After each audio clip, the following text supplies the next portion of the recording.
എല്ലാം നിനക്ക് മനസ്സിലാവും. ഇവനെ തലകീഴായി കെട്ടിത്തൂക്ക്.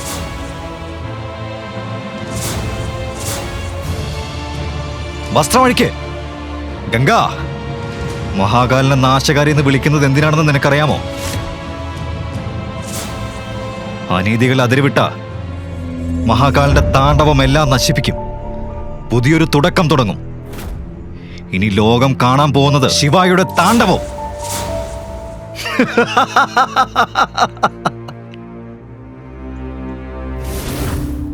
വസ്ത്രം അഴിക്കുവന്റെ. ഹെഡ്ഷോട്ടിന്റെ ഗുണ്ടകൾ ശിവായിന്റെ ശരീരത്തിലുള്ള ശേഷിച്ചിരുന്ന വസ്ത്രങ്ങൾ കീറിപ്പറിക്കാൻ എത്തിയപ്പോൾ ഗോഡൌണിലെ അന്തരീക്ഷം പെട്ടെന്ന് മാറി. ജയ് മഹാകാൾ. ബോസ്, ഈ പാമ്പ് എവിടുന്ന് വന്നു?